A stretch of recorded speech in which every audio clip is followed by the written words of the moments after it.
Super Bowl week, everybody. It is episode 2 of the Ward on Sports with your host, me, myself, and I, Dan Ward. I'm hyped up on Ray's energy drink. So here we go. We have Super Bowl predictions. It's right around the corner. Chiefs, 49ers, Super Bowl 54, Miami, Florida. Let's get to it. When making a prediction, there are 3 areas in which you can listen to. You can listen to your brain, which is based off of reasoning, logic, and stats. You can listen to your heart, which is based on the stories that you want and the outcome that you most desire. And then there is your gut feeling, which is just really what you feel based on past history, knowledge, expertise, etc. I'm going to give you my picks based on the 3 voices that I am listening to. Although I'm not sure if my gut is talking to me about Super Bowl or about that pizza and protein shake that I had earlier. Anyway, let's start with the matter of the heart. This one is really quick and simple. I want the Chiefs to win this game. Andy Reid, I want to finally have a Super Bowl win. That is the bigger story, or the biggest story for me. It would be also cool to see the Chiefs win since they haven't won in 50 years. The 49ers, it's been a while for them as well, but they do have 5 Super Bowls, so that part of it is not as big of a deal. But for Andy Reid, coming from an Eagles fan, 99% of Eagles fans want to see him succeed and finally get that ring. He is one of the greatest coaches of all time, yet some people discount that fact because he doesn't have a Super Bowl ring. So let's end that story, end the topic, end the debate, give him a ring, put him as a first ballot Hall of Famer, and put him in that category of greatest coaches of all time, like Lombardi, Belichick, Landry, Walsh, Sula, etc. Also, I know 2 diehard Chiefs fans, and it's always great to see your friends be happy. So let the Chiefs win. They're happy. That'll make me happy. I don't really know any 49ers fans, unless you count that one dude that was at the gym, the old Asian man who came up to me while I was on the massage chair. Yeah.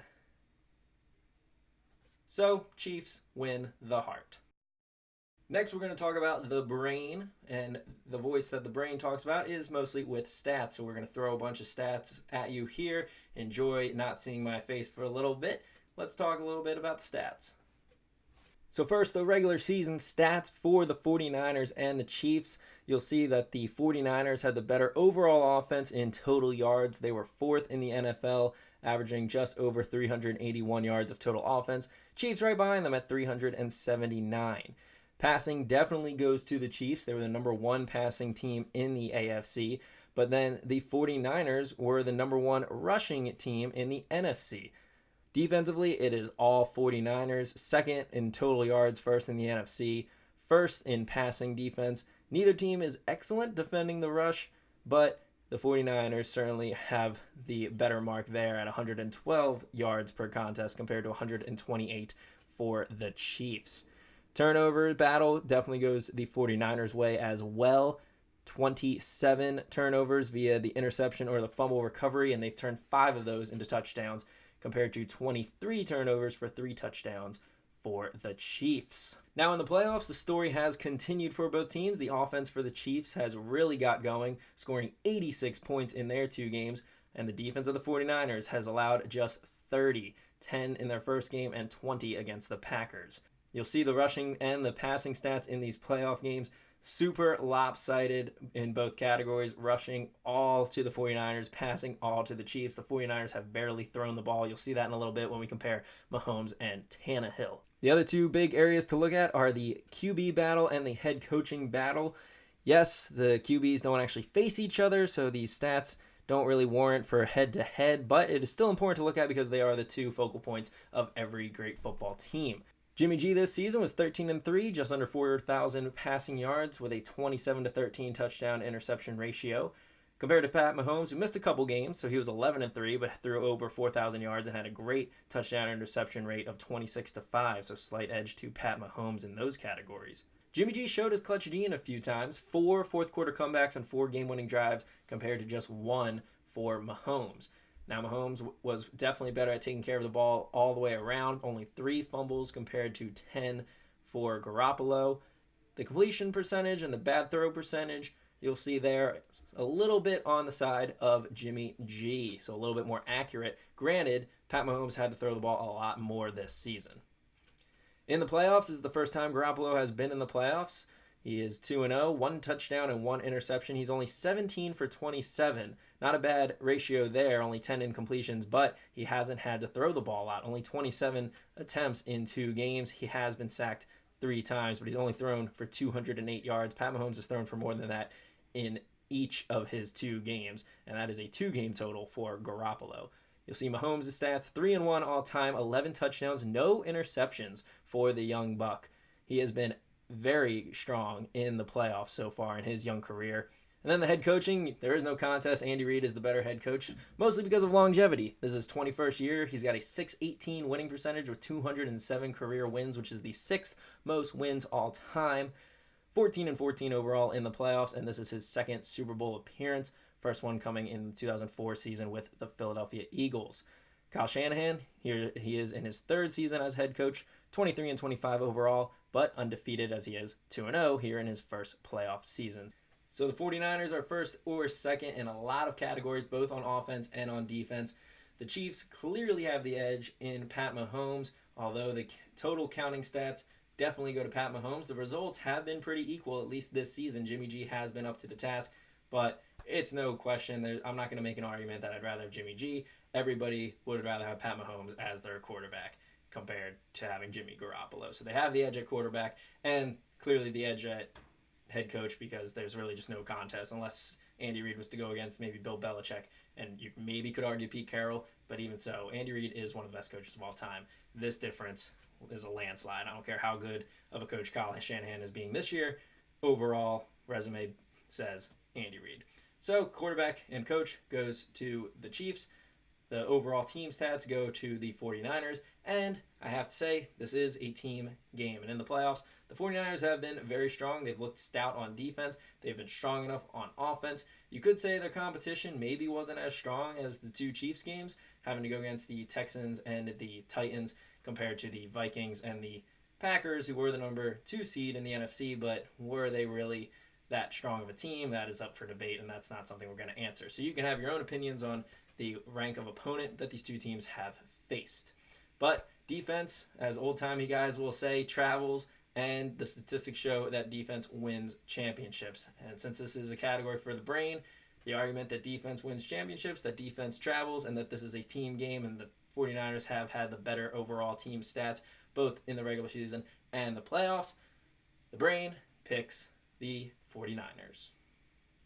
So now it comes down to the gut. Now don't confuse this with the heart. The heart is about what will make you happy. The gut is what you believe or what you instinctually feel. It's usually your first reaction. And it's very difficult to change your gut feeling. You can trick your brain or trick your heart into thinking about a different story or being told a different story that would make you happy or feel good. But your gut is just what's inside. It's based on past knowledge, experiences, etc., and what you feel. And with that being said, my gut is saying the 49ers, unfortunately, because my heart wants the Chiefs. I think that Andy Reid is going to have to deal with this criticism. We're going to have to continue to argue that he is the greatest, one of the greatest, not the greatest, but one of the greatest coaches of all time, but he never won the Super Bowl, and that's just going to be the argument. It just kind of feels that way. Plus, the Chiefs, for me at least, have been the more hyped-up team. Everybody loves Pat Mahomes. They talk about the explosive offense. They have so many weapons. They've definitely been more fun to watch over the last 2 seasons, and I feel like that doesn't bode well for them going to the Super Bowl. I've seen this story happen a lot where the more exciting team or the team that seems like, the offense is going to power them through ends up losing. The 49ers have kind of quietly, maybe it's because they play in California, but they've kind of quietly been the most dominant team all season long, both in the regular season and now in the postseason.